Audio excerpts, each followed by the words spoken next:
après, j'ai pas de son. Sinon, on n'a pas de son par ici, au moins, parce qu'au fond du temps, vous m'entendez bien? Merci Seigneur. Je vais prier. Saint-Esprit, tu es le Dieu de la vérité et de la sainteté. Et je te bénis, je te dis bienvenue au milieu de nous. Toi qui connais les profondeurs du cœur du Père et du Fils. Merci de nous amener dans ces profondeurs. Nous voulons voir que Jésus. Nous voulons adorer le Fils et le Père en esprit et en vérité, Saint-Esprit. Aide-nous à faire pénétrer la vérité dans nos cœurs et que ton royaume soit établi au travers de ta parole. Seigneur, merci pour ta présence, merci pour la présence angélique et que toute puissance qui s'oppose à la vérité se taise. Que toute pensée soit captive en Christ maintenant, par la puissance du nom de Jésus. Amen. Amen. C'est un week-end sur l'intimité. Dieu veut ramener l'Église dans une intimité beaucoup plus intense qu'elle a vécue auparavant. C'est pour ça que des événements difficiles sont dans le monde et que vous traversez avec le Seigneur. Jésus veut ramener l'Église au creux du rocher pour écouter sa voix parfaitement et pour réaligner l'Église avec la vérité de la parole. Parce que l'Église, lentement, elle s'est séparée de la vérité. Il y a certains mélanges, il y a de la mondanité, il y a beaucoup de choses qui déplaisent au Seigneur et qui empêchent que l'onction coule à flot. Et Dieu est en train de restaurer tout cela. Et au travers de l'intimité, parce que tout commence dans l'intimité. La vie chrétienne, l'essence de la vie chrétienne, c'est ce qu'a dit Jean. Il a dit que nous sommes en communion avec le Père et le Fils. Vous voyez, nous sommes en communion. Cette communion, Dieu va toujours la préserver. Il peut amener des difficultés, des adversités dans nos vies, toujours pour nous ramener vers son cœur. Tellement il nous aime, tellement son amour nous libère et nous restaure et nous fait grandir. Car il ne veut pas qu'on reste des enfants, il veut nous faire grandir. Donc, aujourd'hui, je vais vous parler de l'intimité de Jésus au pied du Maître. Ce soir, je vous parlerai de l'intimité à la croix du Calvaire. Car il s'est passé quelque chose lorsque la croix était encore dans la lumière des hommes, les 3 premières heures. Et demain, nous verrons un homme qui a été considéré l'apôtre Jean. Dans l'Église orientale, on a dit qu'il était l'apôtre du secret divin.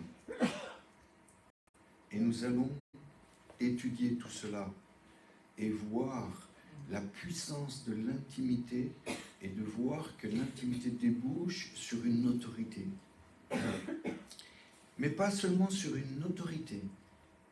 Vous allez voir, on va étudier aujourd'hui une situation très particulière et vous allez voir que l'autorité nous amène à ne pas nous disputer, à ne pas nous chamailler, à ne pas nous mettre en compétitivité, mais de mettre de la coopération, de la solidarité entre nous. j'avais commencé par ce texte d'Apocalypse 3.20. Il est dit dans Apocalypse 3.20, je vous lis le texte. Je lis un petit peu avant. Moi, je reprends et je châtie tous ceux que j'aime. Aie donc du zèle et repens-toi. Voici, je me tiens à la porte et je frappe. Si quelqu'un entend ma voix et ouvre la porte, j'entrerai chez lui, je souperai avec lui et lui avec moi.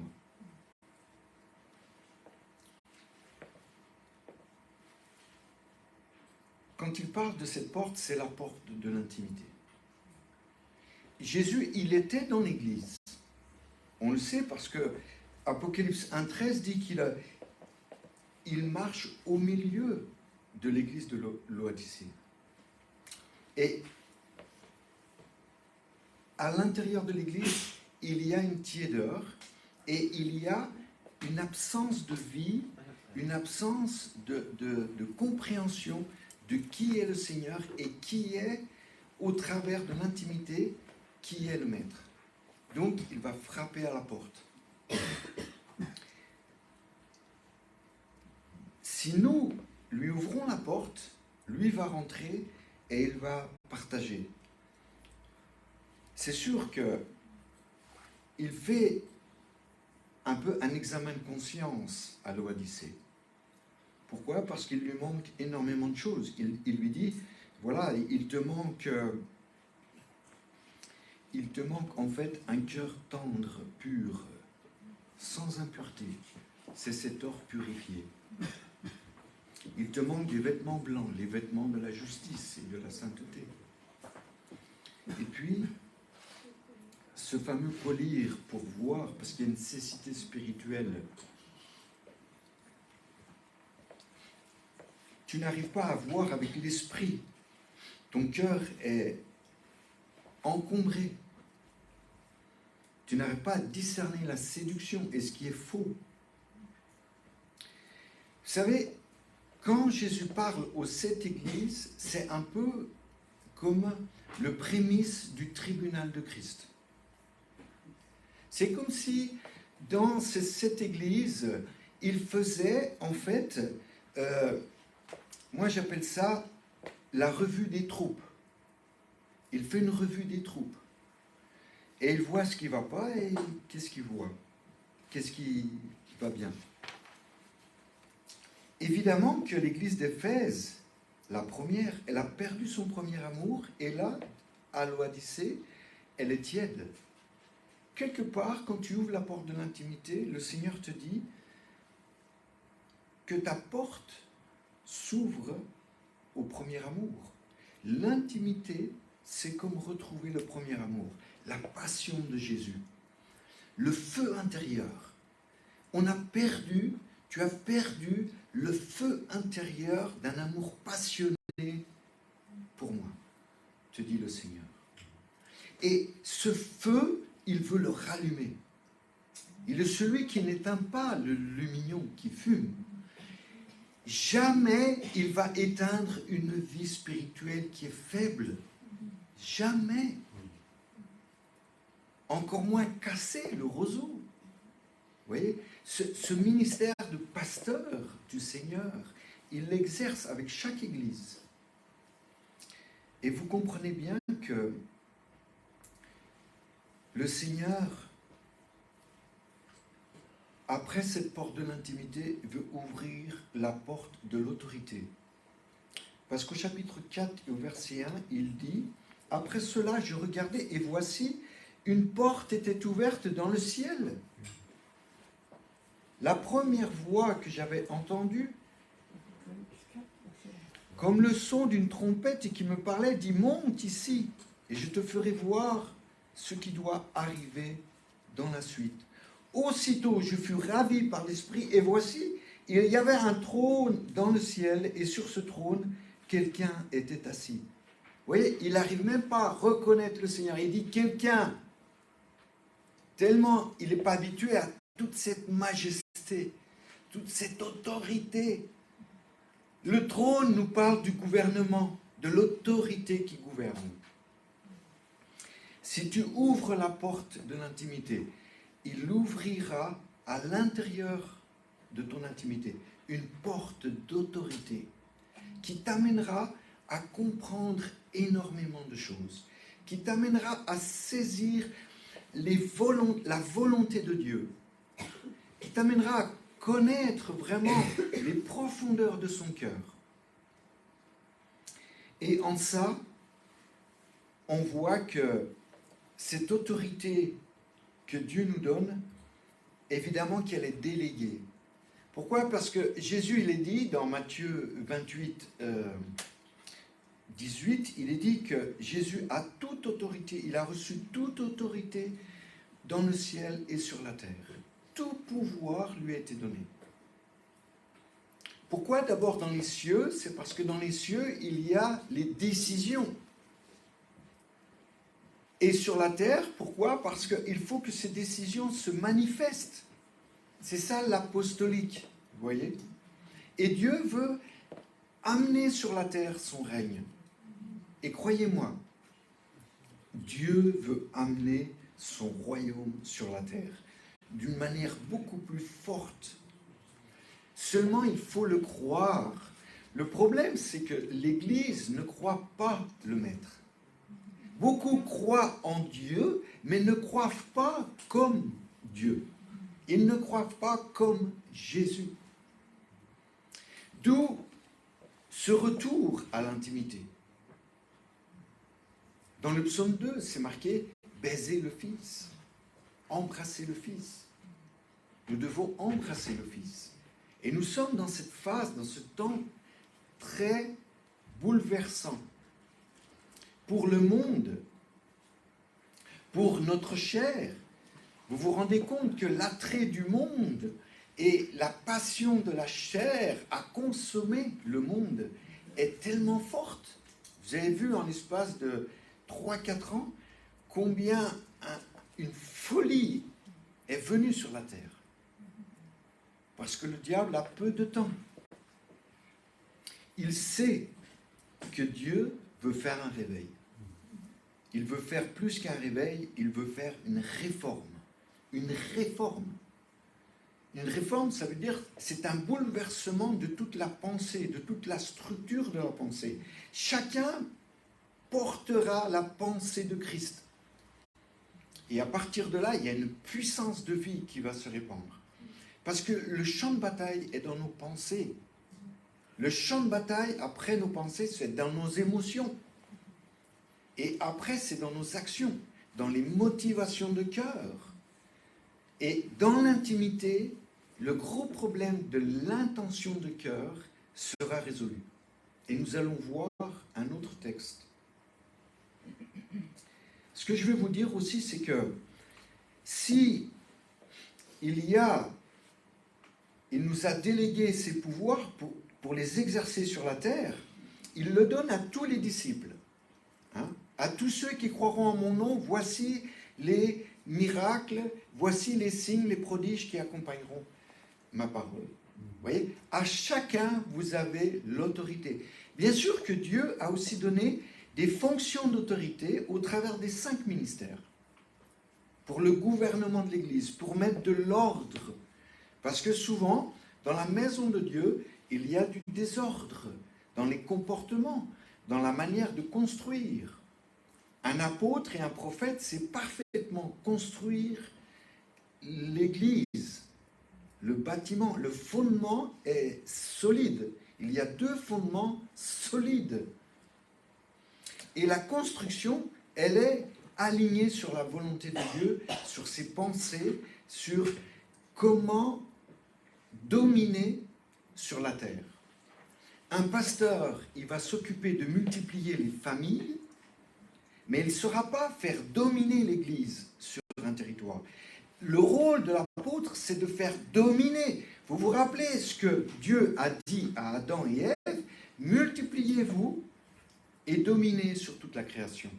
La multiplication, c'est le rôle du pasteur, et la domination, c'est le rôle de l'apôtre. Vous voyez? L'Église doit aussi réformer cette manière de voir. Les pasteurs ont aussi besoin de réformer leur manière de voir sur l'histoire de la domination, de l'établissement du royaume sur la terre. sur une région, sur des structures qui sont déjà en place. L'apôtre sait mettre de l'ordre. Croyez-moi, je connais quelques apôtres, mon gendre est un apôtre, et je peux vous garantir, ce sont des hommes qui ont une autorité, un discernement, une sensibilité spirituelle hors du commun. Ce n'est pas normal. Ce sont des gens, c'est pas normal, quoi. Voilà, c'est une dimension de vérité. Quand un apôtre parle, les enfants se taisent dans l'église. Les enfants, ils arrêtent de jouer, vous voyez? Et ils commencent à s'intéresser à la vérité, tellement c'est simple et profond. Il y a une vie extraordinaire. Et merci Seigneur pour les apôtres. C'est pour ça qu'en France, il y a peu d'apôtres. Parce que le diable, il sait très bien que si le pouce est coupé d'une main, comment pouvez-vous tenir l'épée de l'esprit? Mais l'apôtre, il a aussi toutes les fonctions. Il peut toucher tous les ministères, les 5 doigts.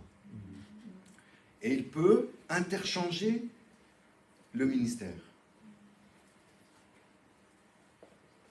Je vais vous montrer maintenant que, vous savez, Jésus jamais exercera à votre place l'autorité qu'il vous a donnée.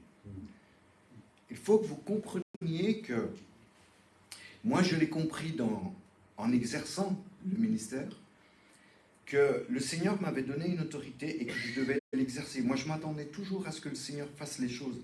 Et le Seigneur, combien de fois il m'a repris? Il m'a dit, non, Jean-Marc, je t'ai donné l'autorité. Tu peux parler en mon nom aux démons et les démons sortiront. Et quand je l'ai fait, ça a marché. Et j'ai commencé à comprendre des fonctionnements. Vous voyez? Vous avez l'autorité. Manifestez-la. Et vous allez voir la gloire du Seigneur. Parce que vous allez croire. L'autorité, c'est un pouvoir que le Seigneur vous donne pour installer le royaume. Là où vous êtes, dans la famille. Vos prières ont une intensité et une autorité extraordinaire. Moi, j'ai vu des réponses à la prière instantanément. Instantanément. 2 minutes après, le problème était réglé. Merci Seigneur. Persévérer. Vous allez voir, il faut toujours, avec le Seigneur, persévérer.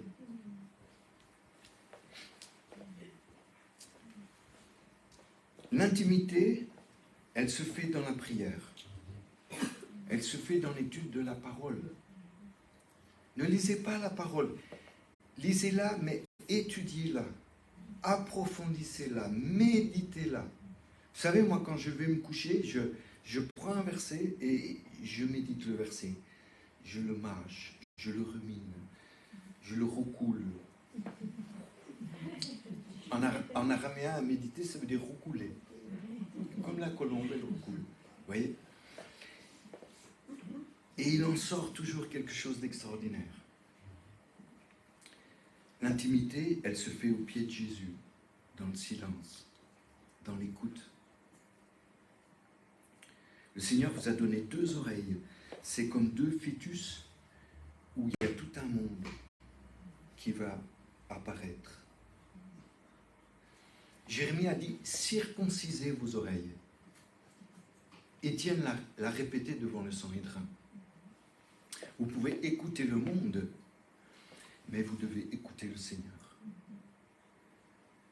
Les oreilles sont là pour filtrer l'air, les informations qu'il y a dans l'air. Et vous savez que la puissance de l'air, c'est l'ennemi. Quand vous avez une oreille circoncise, vous êtes très attentif. L'attention.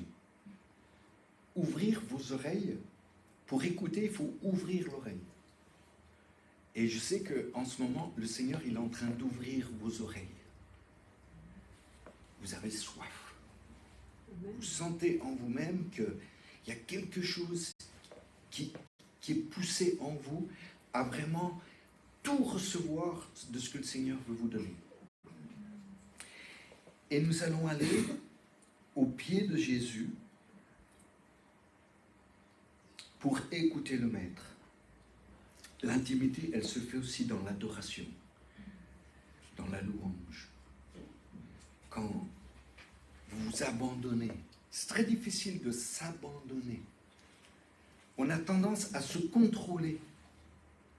C'est difficile de lâcher prise, de sortir de la barque. Vous voyez? Mais c'est à ce moment-là que lui va venir. C'est quand vous lui faites confiance à 100% que lui vient. L'intimité, elle nous est montrée dans différents passages. Et j'aimerais vous amener dans ce passage de Luc 10, du verset 31 à 42, de l'histoire de Marthe et de Marie, mais c'est aussi une histoire avec Jésus. Pourquoi? Parce que on peut mieux saisir l'intimité par un contraste d'attitude. On peut mieux saisir l'intimité dans une chose que des fois on a oubliée. C'est la préparation de notre cœur pour entrer dans l'intimité. Et ce texte nous parle de comment préparer son cœur. On va aller dans ce texte que je vais vous lire. C'est un texte très court, et ce qui est caractéristique, c'est que le Seigneur, il est là pour enseigner, mais nous nous trouvons, non pas dans son enseignement, mais dans toute la scène. C'est comme s'il y avait un zoom qui agrandissait toute la scène. Et la scène est plus intéressante que son enseignement. C'est intéressant. Des fois, le Saint-Esprit nous fait promener sur des zooms comme ça. Et il faut être attentif à ce mouvement de l'esprit. Et je vais vous expliquer pourquoi. Je lis le texte. Luc 10, versets 38 à 42. Comme Jésus était en chemin avec ses disciples, il entra dans un village et une femme nommée Marthe le reçut dans sa maison. Elle avait une sœur nommée Marie qui, s'étant assise aux pieds du Seigneur, écoutait sa parole. Marthe, occupée à divers soins domestiques, survint et dit : « Seigneur, cela ne te fait-il rien que ma sœur me laisse seule pour servir ? Dis-lui donc de m'aider. » Le Seigneur lui répondit : « Marthe, Marthe, tu t'inquiètes et tu t'agites pour beaucoup de choses. Une seule chose est nécessaire. Marie a choisi la bonne part. » C'est étonnant de voir que le Saint-Esprit ici nous fait rentrer dans une chamaillerie, dans une dispute entre deux sœurs. Et le Seigneur, il est au milieu. C'est intéressant. Et je me suis toujours posé la question, pourquoi ? Surtout que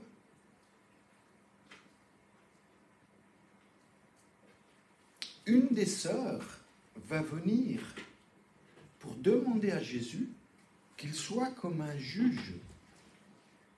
Et c'est une des seules fois dans la parole où le Seigneur va séparer les choses.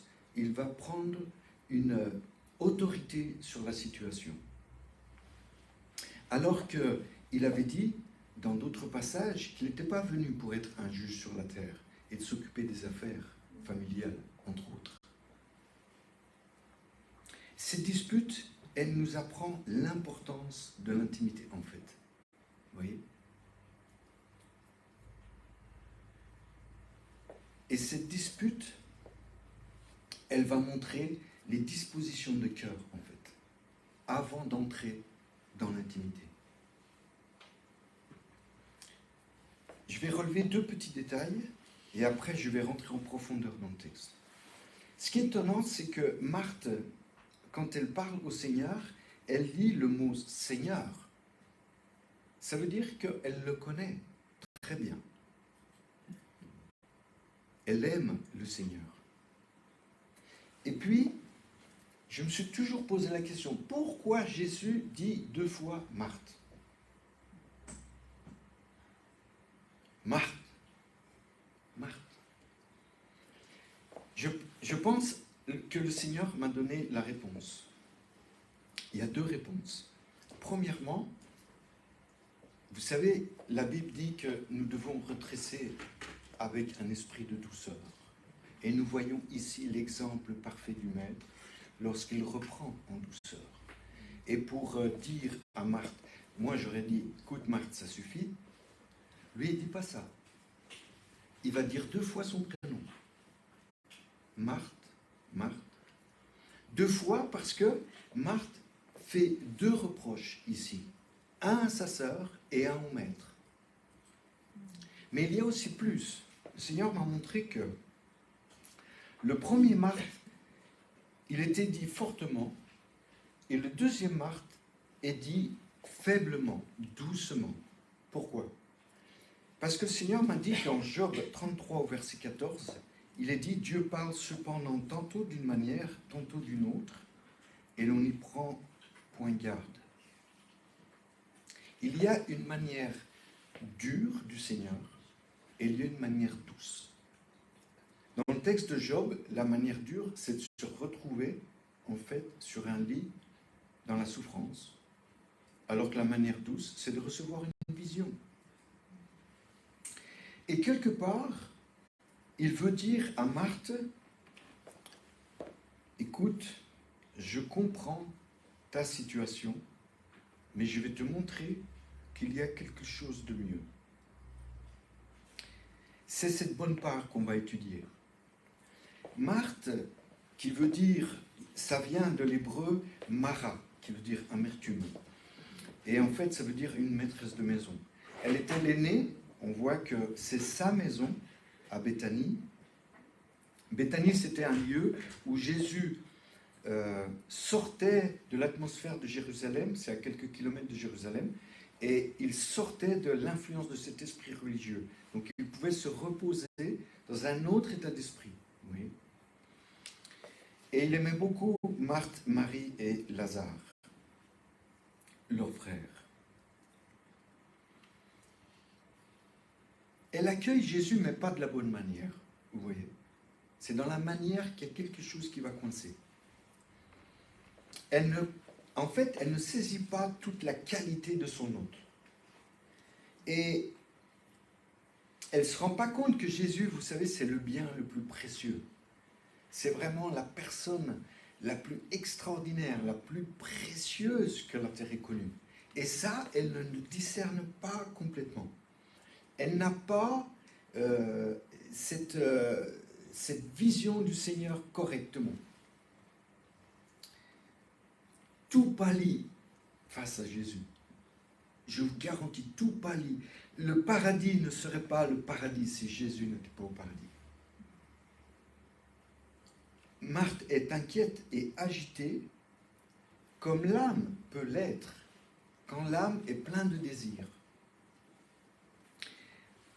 Elle voulait servir Jésus à sa manière, mais il y avait quelque chose en elle qui bloquait de l'accueillir correctement. C'est qu'elle voulait suivre ses devoirs. C'était une femme juive qui était habituée aux tâches ménagères, à préparer le repas, et elle ne pouvait pas ne pas se séparer de son devoir, de sa culture, alors que Jésus aurait aimé qu'elle vienne directement à ses pieds. Mais elle est freinée par ses devoirs. Oui. Son travail compte plus que tout. C'est sa priorité. Elle est dans le faire. Elle s'éloigne de Jésus et elle s'éloigne de sa parole. Elle ne se met pas à part, donc elle ne pourra pas recevoir et se sanctifier. Vous savez, la parole, elle est là pour nous laver, nous purifier. Elle fait plein de choses sans la présence de Jésus. Vous voyez ? Elle est séparée de Jésus, elle est coupée, elle est débranchée. Vous voyez ? Elle est plus connectée au Seigneur. Quand il est dit que Marthe est occupée à divers soins domestiques, c'est intéressant de voir. Vous savez, dans une histoire, il y a toujours un mot qui est un peu une clé. Et ici, le mot occupé est très intéressant. Occupé, en hébreu, en grec, c'est périspao. Périspao, c'est un nom intéressant parce que ça veut dire être distrait, être dans une distraction, être éparpillé. Ça vient de spao, qui veut dire tirer dans tous les sens. En fait, elle courait dans tous les sens. Et combien de fois ça ne nous arrive pas à nous? On est tiré dans tous les sens, on est actif. On veut vraiment être actif parce que le monde, parce que la culture nous amène à ça. Mais pour le Seigneur, on doit agir différemment. Et on va voir. Dans 1 Corinthiens 7, au verset 35, il est marqué « Attachez-vous à Dieu sans distraction ». Vous voyez? Ça veut dire que sans manquer de discernement de ce qui convient de faire ou pas, d'être concentré sur le Seigneur, sans tiraillement dans notre esprit. Marthe n'est pas centrée sur le Seigneur, elle est décentrée. Et elle fait avec ses propres forces. Et elle va vite se fatiguer. Elle va s'épuiser. Et le résultat, Jésus lui dira, tu es pleine d'inquiétude, d'agitation, de soucis, de troubles. Tu déranges. En fait, elle était pleine de stress. Et il lui reproche ce stress. Oui. Combien nous sommes agités aussi, parce que nous n'écoutons pas le Seigneur. D'abord, il est bon d'écouter le Seigneur, ensuite de le servir. C'est un ordre divin. Ici, cet ordre est simplement expliqué. Dans un premier temps, nous devons prendre du temps, s'arrêter. Il faut s'arrêter dans la vie. C'est très difficile de s'arrêter. Pour beaucoup de chrétiens, c'est très, très difficile de s'arrêter. Les gens les plus heureux de la terre, vous savez, ce sont des gens qui savent s'arrêter. Ils ne sont pas stressés. Il y a eu des études, par exemple, sur les familles juives, le fait de pratiquer le Shabbat le samedi, avec la famille, les amis, vous voyez, avec des êtres chers qui plaisent au cœur. C'est une histoire du cœur. Eh bien, les gens sont heureux, dans la joie, et en fait, ils vivent plus longtemps. Ils sont moins stressés, ils ont moins de crise cardiaque. Je vous garantis, il y a des études scientifiques qui montrent que les Juifs sont des gens qui vivent plus longtemps que la normale. Il y a beaucoup de centenaires en Israël, à cause de ce Shabbat où les gens s'arrêtent. Ils cessent toute activité pour se consacrer à la famille, au cœur. Parler au cœur, dénouer les affaires de cœur. C'est toujours une histoire de cœur avec Dieu. Et nous devons être pareils. Puis viendra le temps pour l'action. Marthe, elle n'a pas renoncé à ses devoirs et elle va dévaloriser la parole.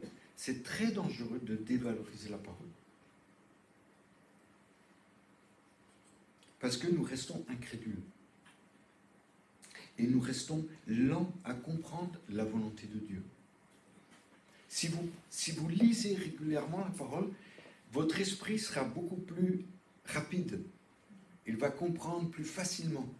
Et vous allez pouvoir même recevoir des révélations et qui vont porter la vie, qui vont modifier votre vision des choses. Souvent, on a une vision tellement humaine.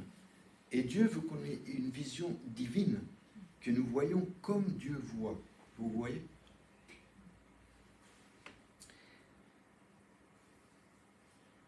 Elle ne peut pas pratiquer la parole convenablement. Si on n'écoute pas le Seigneur, on ne peut pas la pratiquer. Et nous savons que si on n'est pas dans l'écoute, on ne peut pas s'accorder avec Dieu. On est en désaccord. Donc, forcément, il n'y a plus d'harmonie. C'est comme un orchestre. Vous ne pouvez pas jouer si vous ne vous accordez pas avant. Ce n'est pas durant le chant que vous allez vous accorder, c'est impossible. Vous voyez? Donc l'intimité est vraiment importante pour ne pas faire les choses selon votre force, mais laisser Dieu agir. Et ça, c'est compliqué parfois de le comprendre. Elle ne connaît pas ni le cœur de Jésus à cause de cette distanciation qu'elle met dans les devoirs. Vous savez, j'ai remarqué une chose, c'est que, par exemple, si je regarde, des fois j'aime bien regarder une cour de récréation. Je m'arrête et j'observe les enfants. Et je remarque une chose, c'est que dans une cour de récréation, les enfants, ils se lâchent. Hein? Et celui qui est le plus faible, c'est celui qui va faire le plus de bruit. Il va crier, il va sauter, il va se taper sur ses collègues. Et le Seigneur, il m'a dit, celui qui fait le plus de bruit, c'est celui qui est le plus dans la souffrance. Prends soin de ceux qui souffrent, qui font du bruit dans l'église.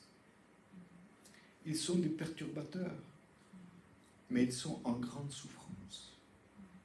Et des fois, on ne le voit pas, parce qu'on ne connaît pas le cœur du Père, le cœur de Jésus. Vous voyez? Marthe faisait beaucoup de bruit. Elle était en souffrance. Cette femme était en souffrance. Elle ne voulait pas que Marie, sa sœur, s'assoie à côté de Jésus, mais elle voulait que Marie soit à ses côtés. Il y avait comme une jalousie, il y avait comme une compétition. C'est comme si sa hiérarchie était bousculée, vous voyez. Elle qui était l'aînée, et avec la cadette, il y avait une compétition qui était en train de se lever. Rien que parce que Jésus était là. Quand Jésus vient, il y a toujours des choses qui sont révélées. Et c'est très important d'écouter, d'observer, de voir. Quand Marthe va venir, on voit que son cœur est dur, parce qu'elle n'a pas été dans l'intimité. Et donc, elle fait un reproche, elle est comme en colère. Elle vient, Seigneur, vous vous rendez compte? Les mots qu'elle utilise sont très forts. Cela ne te fait-il rien que ma sœur me laisse seule pour servir? Elle donne un blâme au Seigneur quand même. Elle est gonflée, non? C'est quand même incroyable. Moi, je ne sais pas, mais dis-lui donc de m'aider. C'est toi le responsable de l'histoire, de l'embrouille, de la dispute. C'est toi le responsable, Jésus. Vous vous rendez compte? Jusqu'où ça va quand on n'est pas au pied de Jésus? Le Seigneur m'a montré ça. Il m'a dit, Jean-Marc, la première chose que tu dois faire, c'est écouter. La deuxième chose que tu dois faire, c'est servir. Mais il m'a dit, la troisième chose que tu dois faire, c'est ne pas te disputer. C'est d'être un ouvrier de paix. Oui, ne pas se disputer. Dans l'Église, il y a beaucoup de disputes. On se mord, on se divise, on veut presque se tuer.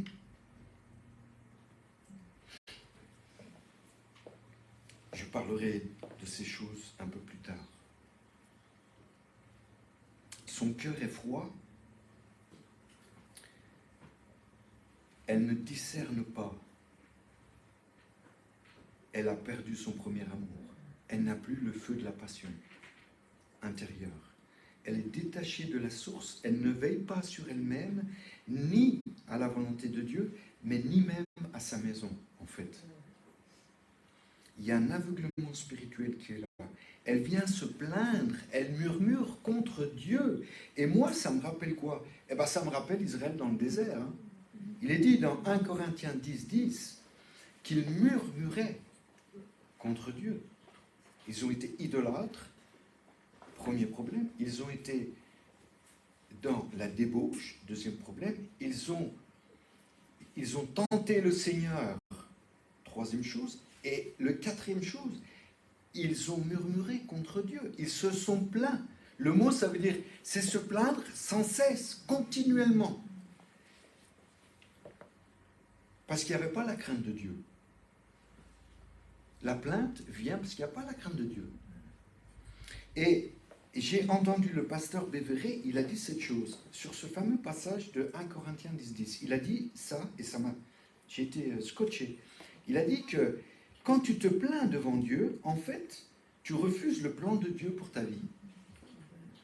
Et tu remets en cause ta destinée. Il y a des choses que tu ne vas pas réaliser parce que tu te plains. Donc moi, je vous encourage à stopper vos plaintes, s'il vous plaît. Il en va de votre destinée. Elle n'adore pas Jésus en esprit, en vérité. Elle a une adoration pauvre. Quand tu ne viens pas dans l'intimité, ton adoration, elle sera faible. C'est pas que je veux vous obliger, mais j'ai remarqué une chose, c'est que si tu as une vie de prière intense, ta vie spirituelle sera forte. Mais si ta vie de prière est faible, eh bien, ta vie chrétienne sera très très faible. Elle sera presque arrêtée, paralysée. Et il y aura même des émotions qui seront même congelées. C'est grave. Tu ne ressentiras plus les choses. Tu seras dur. Au lieu d'être sensible, plein de compassion. N'oublie pas que la compassion, c'est le test ultime du Seigneur pour que l'autorité te soit accordée. Alors, ô combien nous avons besoin d'avoir un cœur tendre, un cœur compatissant, vous voyez? L'homme, la femme sur terre a un cœur faible. Croyez-moi. Moi, je regarde dans mon cœur avec toute honnêteté et je me dis, Jean-Marc, mais tu es faible en amour. Certes, tu es malade d'amour, mais tu es faible d'amour à aimer ton frère, ta soeur, ta femme, tes enfants. Vous voyez? En fait, elle va subir l'existence, Marthe, et tous ses aléas. Elle va trop vite, elle s'est dépêchée, elle est prise dans ses émotions et sa tradition. Elle subit les choses.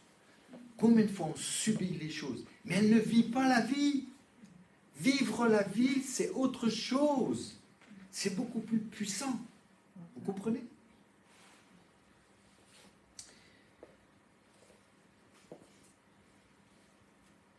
Marthe n'est pas connectée à Dieu, elle n'est pas inspirée ni conduite par le Saint-Esprit. On doit être conduite par le Saint-Esprit. Bien sûr, le Saint-Esprit n'était pas là.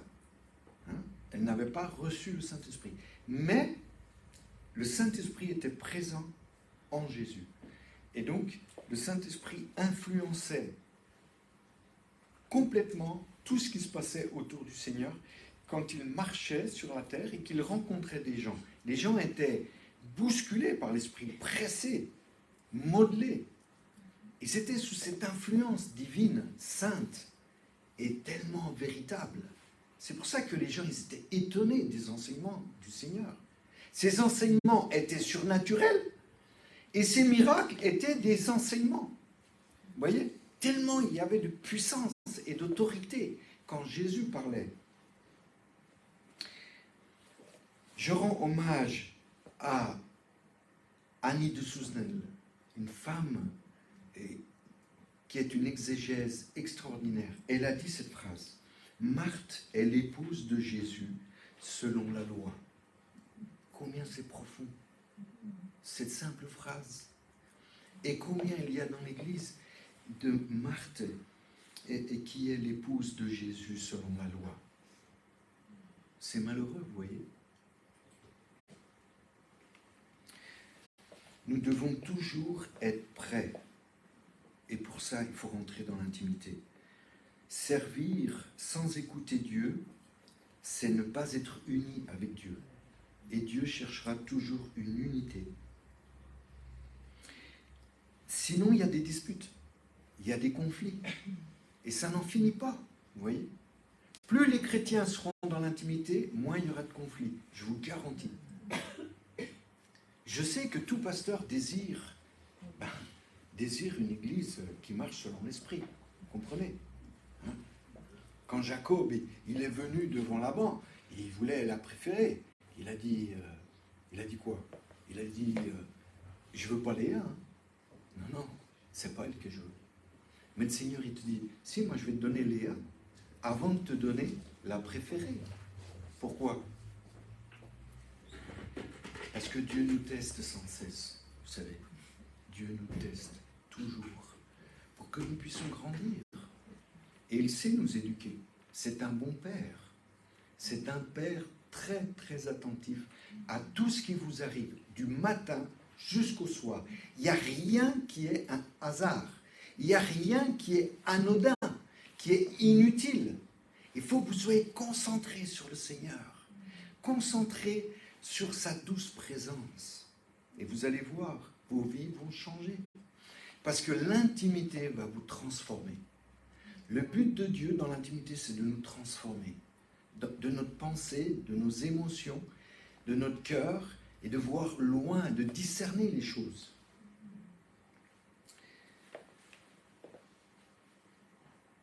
Parce que Dieu veut que nous obéissions à sa parole en la mettant en pratique. C'est pas facile de venir dans l'intimité. Vous voyez que Marthe s'est opposée à ce que Marie soit à ses côtés. À l'époque, une femme qui voulait être disciple, c'était rare. Et se mettre au pied de Jésus, ça veut dire, vous voyez, à côté de lui. Tout à côté. Jésus, ça ne l'a pas dérangé. On va voir dans le caractère de Marie, en accueillant sa parole, en fait, elle préfère se nourrir de la parole que manger et d'accomplir les tâches ménagères. Elle a une crainte de Dieu. Et qu'est-ce qu'elle veut? Quelque part, elle est fascinée par le Seigneur parce qu'elle sent chez Jésus une nouvelle paternité. Cette paternité qui lui a tant manqué. Vous savez, la paternité, c'est nourrir, passer du temps avec les enfants, c'est les propulser, leur apprendre des choses pour qu'ils deviennent des pères et des mères de nouveau parfaits. Vous voyez, les parents, ils se décortiquent dans tous les sens pour que leurs enfants aillent beaucoup plus loin qu'eux. Et quelque part, quand Jésus dit que le diable c'est un menteur depuis le commencement, il dit c'est le père du mensonge. Il dit le père, il connaît la fausse paternité et il va donner au monde des milliers de faux pères. Et les gens sont séduits et ils sont ensorcelés, vous voyez, sans s'en rendre compte. Et c'est anormal. Il y a des comportements anormaux. Ça dépasse le raisonnable. Vous voyez ? Mais sa raison d'être, c'est d'être au pied de Jésus et de recevoir cette paternité qui lui manquait. Vous voyez ? Elle veut apprendre de Jésus pour lui obéir. Elle est humble. Venir au pied d'un homme, c'est une attitude humble. L'humilité, ça a donné le mot humus. L'humus, ça fertilise les plantes, les arbres. Vous voyez ? L'humilité, c'est la base de votre fertilité spirituelle. Et si vous ne le comprenez pas, ça, vous allez passer à côté de beaucoup de choses. L'humilité, comme dit Cyril Cerdan, c'est vous vous mettez derrière Jésus, pas devant Jésus. Ça, c'est de l'orgueil. Vous voyez ? Elle se repose en Dieu, dans sa présence. Elle ne peut pas s'éloigner de Jésus. C'est sa raison d'être, son intimité. C'est sa vie privée, son engagement. Mais c'est aussi son amitié. sa force intérieure, son feu, son premier amour, c'est le Seigneur. Et elle s'est rappelée cette parole de Jean-Baptiste. Dans Jean 3, 30, Jean-Baptiste dit, il faut, donc c'est nécessaire, c'est la priorité, il faut, je répète, il faut qu'il croisse et que je diminue. Et pas l'inverse, comme je l'entends des fois dans les prédications. Si c'est moi qui diminue en premier, ça veut dire que moi je m'avance en premier. C'est pas possible. Vous savez, ça c'est de l'orgueil. Croire que par mes propres forces, je peux m'avancer devant Dieu, mais c'est insensé. Ça n'a pas de sens. Marthe, elle portait par la foi cette parole dans son cœur et s'en nourrissait. Elle avait compris cette parole de Jean-Baptiste. Vous savez, cette parole de Jean-Baptiste, je vais vous étonner en vous disant cette phrase. C'est la seule règle du Saint-Esprit. Qu'il croisse, qu'il soit le centre, que je sois complètement concentré sur lui. Qu'importe ce qui se passe autour de moi, qu'importe la maladie, qu'importe le cancer, il a la victoire sur tout et sur tous. Tous les démons fléchissent le genou devant le Seigneur. Vous savez ça? Tous les gouvernants, il a dit toutes les nations sont comme de l'eau dans ma main. Vous vous rendez compte? Notre Dieu est un Dieu tellement puissant. Soyons concentrés. Marie fera, après cet instant, ce que Jésus lui aura dit. Pas plus ni moins. C'est ça, écoutez le Maître. Pas plus ni moins. Ce qu'elle reçoit en ouvrant ses oreilles et son cœur, elle pourra le donner après. C'est là la bonne part. Vous savez, la bonne part, en fait, c'est la bonne affaire qui lui est attribuée en héritage. Parce que la notion de part, dans le grec, ça veut dire qu'il y a une part d'héritage. Il y a quelque chose qui est donné, une dot. Vous voyez? On sait que la dot, bien sûr, c'est le sang de Jésus. C'est ce qui nous permet de rentrer dans l'héritage. Mais c'est lié. C'est ça la puissance du sang. C'est que le sang de Jésus, il parle pour votre vie, mais tous les jours. Jésus, quand il intercède pourquoi? Eh bien, pour que vous ayez du succès. Pour que vous ne péchiez pas. Pour que la grâce, elle fasse une œuvre extraordinaire. La grâce, c'est tout ce que Dieu veut faire dans votre vie, mais c'est peut-être 15 000 fois, 20 000 fois plus que ce que vous croyez obtenir de lui. Mais c'est parce qu'il y a des blocages en nous. C'est parce que on veut des miettes du Seigneur. On est des fois comme des mendiants. Mais il faut changer notre vision des choses. Vous voyez? Agrandissez votre vision du Seigneur. Agrandissez votre vision du royaume des cieux. Le royaume, il veut s'établir ici sur la terre. Que ton règne vienne. Que ton règne vienne sur la terre comme au ciel. Écouter, c'est aimer. J'ai appris ça grâce à mon épouse. C'est une femme qui a une capacité d'écoute extraordinaire. Ce n'est pas normal. Moi, je vais interrompre et elle va écouter avec une patience qui, moi, me sidère. Mais écouter, c'est aimer les gens. Je vous garantis, c'est aimer les gens. Les gens, ils fondent une fois que vous les avez écoutés. Leur cœur est ouvert complètement. Parce qu'ils se disent, ils partagent mon histoire. Il me comprend. Il m'aime. Et il va m'amener plus loin. Parce que Dieu nous écoute. Dieu est témoin de tout ce qui s'est dit. Marie veille à sa relation avec Jésus.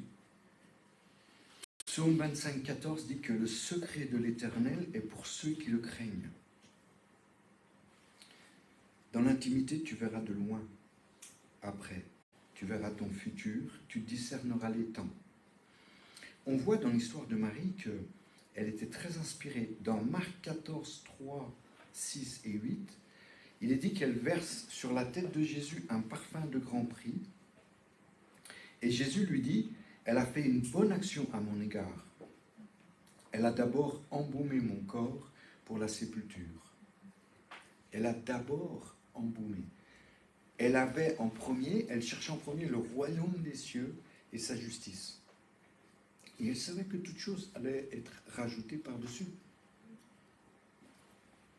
Elle saisit les occasions, elle rachète le temps, elle gagne du temps. Le d'abord était vraiment un acte prophétique puissant. Vous savez que le Seigneur, quand il est parti dans le jardin de Gethsémani, ensuite devant le Sanhédrin, c'était un homme parfumé d'un parfum de grand prix. C'était le parfum d'un roi. Il s'est présenté à la croix comme un roi extraordinaire, d'un parfum de bonne odeur merveilleux. Demain, je parlerai de la croix.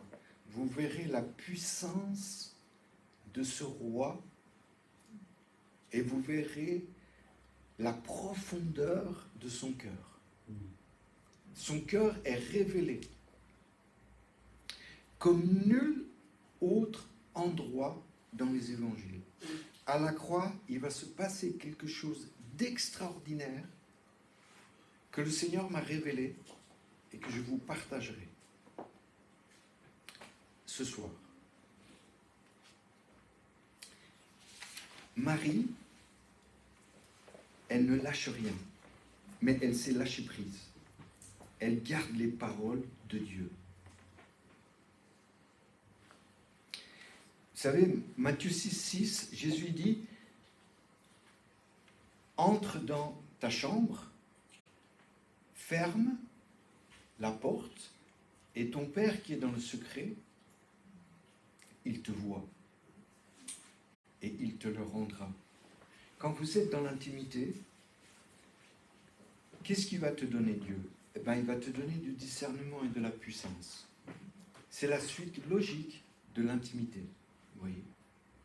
Dieu te donnera de la puissance.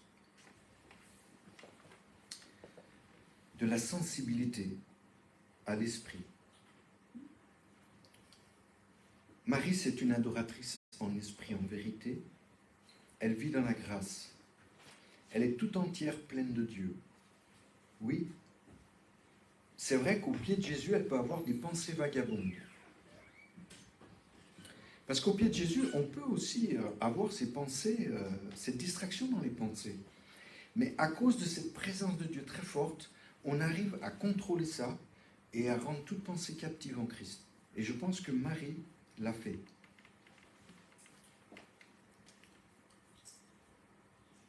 Marie représente notre esprit et Marthe représente notre âme. C'est la chair contre l'esprit. C'est la queue et la tête. Oui. Marie est l'épouse de Jésus selon l'Esprit Saint. Vous voyez la différence? Dans Marc 4, au verset 24, Jésus dit « Prenez garde à ce que vous entendez ».